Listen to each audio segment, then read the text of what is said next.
हमारे सभी दर्शक बंधुओं को राम राम। साथियों, क्या आपने कभी सोचा है कि हम मंदिरों में जाते हैं और बैठे रहते हैं, माथा टेकते हैं और व्रत भी रखते हैं, पर जीवन के दुख कम क्यों नहीं होते हैं? अगर आप चिल्लाते हैं, रोते हैं, पर ऊपर वाला खामोश रहता है, ऐसा लगता है कि जैसे आपकी प्रार्थना किसी बंद दीवार से टकरा करके वापस आ रही हो।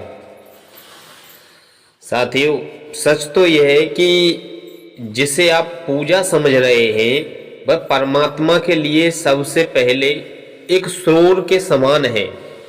जैसे बच्चे शोर करते हैं, उसी तरह से यहाँ कबीर साहब कहते हैं कि अगर आप बिना प्रेम के राम राम जप रहे हैं तो आप उस तोते की तरह हैं जो पिंजरे में राम तो बोलता है लेकिन उसका मन सिर्फ मिर्च खाने में लगा रहता है। साथियों, भगवान बहरे नहीं हैं, पर आपकी पुकार में वो तार ही नहीं जुड़ा जो उन तक पहुंच सके। आम आदमी की पीड़ा यही है, जैसे आज हर घर की यही कहानी है। कोई बीमारी से परेशान है, कोई कर्ज से, तो किसी का परिवार बिखर रहा है। हम मंदिर जाते हैं, दान पुण्य करते हैं और फिर भगवान से शिकायत करते हैं कि हे प्रभु, मैंने इतना सब किया फिर भी मेरा दुख दूर क्यों नहीं हो रहा है। हम भगवान को एक दुकानदार समझ लेते हैं जिससे हम कुछ पूजा की रस्में देकर के सुख खरीदना चाहते हैं। पर क्या व्यापार और प्रेम एक साथ चल सकता है? कबीर साहिब का रहस्यमयी दोहा यहाँ यह है कि इस उलझन को सुलझाने के लिए उन्होंने बहुत तरीके से समझाए थे। माला तो कर में फिरे, जीव फिरे मुख माहि, और मनुआ तो दोह दिस फिरे, यह तो सुमरन ना है। यानी हाथ में माला घूम रही है, मुंह में जीव का नाम जप चल रहा है, लेकिन मन दसों दिशाओं में भटक रहा है। कबीर साहब कहते हैं कि भाई, यह प्रार्थना नहीं है, यह तो केवल शरीर की कसरत है। जब तक मन स्थिर नहीं है तब तक पुकार में शक्ति नहीं है। इसे एक सरल उदाहरण से समझते हैं कि जैसे मान लीजिए आपको अपने किसी प्रिय मित्र को फोन लगाया है आपने।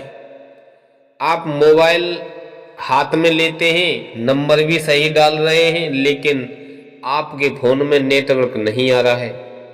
क्या आपकी बात मित्र तक पहुंच जाएगी? कभी नहीं पहुंचेगी।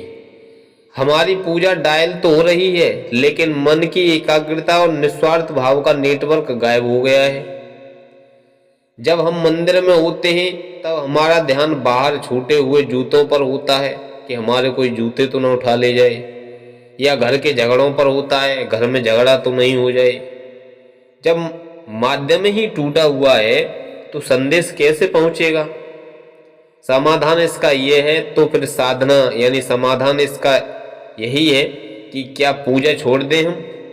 ऐसा नहीं, बिल्कुल नहीं। कबीर साहब मार्ग दिखाते हैं यहाँ पर। वे कहते हैं दिखावे छोड़ो। परमात्मा को लंबी आरती या सोने के मुकुट की भूख नहीं है, वह भाव के भूखे होते हैं। और अपने भीतर झांकें। परमात्मा सातवें आसमान पर नहीं है, आपके हृदय के भीतर है। कबीर कहते हैं कि मोकू कहाँ ढूंढे रे बंदे, मैं तो तेरे पास में। ये दोहा सुना होगा आपने। अगला उपाय उन्होंने बताया कि कर्म को ही पूजा बनाएं। अगर आप किसी भूखे को खाना खिलाते हैं या किसी दुखियारे की मदद करते हैं तो वह पूजा सीधी स्वीकार नहीं होती है, वो सीधी स्वीकार ही होती है। निष्काम से सबसे बड़ा स्मरण है ये एकाग्रता। जब प्रार्थना करें तो सब कुछ भूल करके बस उसमें खो जाएं। जैसे छोटा सा बच्चा अपनी माँ को पुकारता है, उसे न मंत्र का पता होता है न विधि का, बस प्रेम होता है उसके लिए। दोस्तों, कबीर साहिब का यह रहस्य हमें आईना दिखाता है।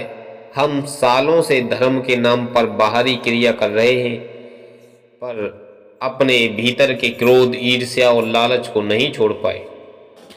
क्या आप भी वही गलती कर रहे हैं? क्या आपकी पूजा भी सिर्फ एक आदत बनकर रह गई है, जिसमें मन कहीं और शरीर कहीं और है?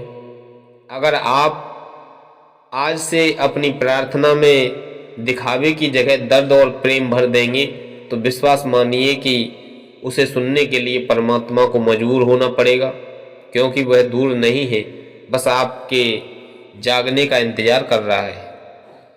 साथियों, यह ज्ञानवर्धक प्रसंग आपके लिए कैसा लगा, आप अपनी कमेंट बॉक्स में राय जरूर दें। और साथियों, जो लोग आपसे कहते हैं कि भगवान हमारी पूजा नहीं सुनते हैं, हम पर बहुत बड़ी मुसीबत है, तो ऐसे अपने दोस्तों और मित्रों रिश्तेदारों को भी इस वीडियो को शेयर कर दें ताकि उनके लिए ऐसी जानकारी मिल सके। राम राम सभी भाइयों।